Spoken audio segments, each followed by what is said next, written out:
আব্বা আমারে 500 টাকা দাও দিনি। এই বয়সে তুই আমার টাকা দিবি কি? তুই আমার কাছে টাকা চাচ্ছিস? আব্বা টাকা কামানোর বয়স কি চলে যাচ্ছে নাকি? আমি যখন টাকা কামাবানে তখন টাকা আমি তোমার হাতেই দিবানে। শুধু এই কথা বললেই হবে? টাকা ইনকাম করা লাগবে না? আব্বা টাকা তো 2-4 বছর পরেও ইনকাম করতে পারবা না, কিন্তু এই সময় চলে গেলে আমি আর সময় পাবা না। তাই এই সময়টা আমি একটু মজা করে নি। হ্যাঁ, তুমি শুধু মজা করেই বেড়া। আর তোমার বড় ভাই কত উন্নতি করে ফেলাচ্ছে দেখি যাও। আব্বা বড় ভাইরে ভালো জায়গায় পড়াশোনা করাইছেন, তাই এত উন্নতি করতেছে। কেন, তোকে কি আমি নিষেধ করছিলাম ভালো জায়গায় লেখাপড়া করতে? সে যাই হোক আব্বা, যে টাকা দিয়ে আমার পড়াশোনা করাতে চাইলেন আপনি সেই টাকাটা আমারে দিয়ে দেন, আমি বাজারে ওই টাকা দিয়ে ভালো একটা ব্যবসা করি। সারাদিন বান্দরের মতন ঘোরাফেরা করিস, ব্যবসা করা তোর কাজ না। আমার প্রতি তো আপনার কোনো ভরসাই নেই আব্বা, একবার আপনি একটু আমারে ভরসা করেই দেখেন আমি কিছু করতে পারি কিনা। তোর আমি ব্যবসা করার জন্য কোনো টাকা দিতে পারবো না। তোর জীবন তুই নিজের মতন করে সাজা, আমার কাছে টাকা পয়সা চাস না। আচ্ছা ঠিক আছে আব্বা, আপনার আমার নিয়ে চিন্তা করা লাগবে না, আপনি আপনার বড় ছেলে নিয়েই চিন্তা করেন। থাকেন আমি গেলাম।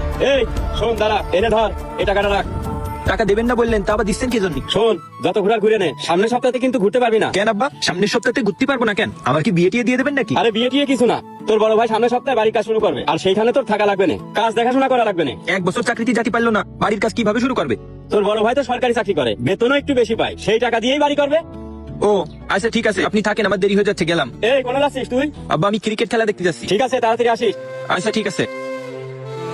শোন, তোরে আমি একটা কাজ দেবো, কাজটা যদি করতে পারিস তাহলে তোরে আমি 2000 টাকা দেবো। ভাই কি এমন কাজ যে আপনি আমারে 2000 টাকা দেবেন? আরে কাজ সোজাই, করবি কিনা বল। আরে ভাই, কালকে 500 টাকার জন্য ড্রেন সাফ করেছি, আর আপনি তো দেবেন 2000 টাকা। কি করতে হবে আপনি তাই বলেন। শোন, আমার আব্বার কাছে যাই আমার ছোট ভাইয়ের নামে বদনাম করবি, বলবি ও নেশা করে, ও জুয়া খেলে, এইসব কথা বলে তুই ভালো করে আমার আব্বার কান ভাগাবি। কেন ভাই, আপনার ছোট ভাই তো ভালো মানুষ, এলাকায় তো ওর কোনো ব্যাড রিপোর্ট নেই, ওর নামে আজে বাজে কথা বলবো কেন? তোরা তো কিছু বোঝা লাগবে না, তোরে আমি 2000 টাকা দেবো, তুই এই কাজটা করবি কিনা বল। তুই যদি কাজ না করিস তাহলে আমি অন্য লোক দিয়ে কাজ করাবো। না না ভাই, অন্য কারোর বলা লাগবে না, আমি কাজটা করতে পারবা না, সমস্যা নেই, আপনি একদম নিশ্চিন্তে থাকেন, আমি করে দিবানে। আচ্ছা ঠিক আছে, তাহলে তুই কাজটা করে বিকেলে আমার কাছ থেকে এসে টাকাটা নিয়ে যাস। আচ্ছা ভাই ঠিক আছে, হ্যাঁ যা। যাই একটু বদনাম করে আসি।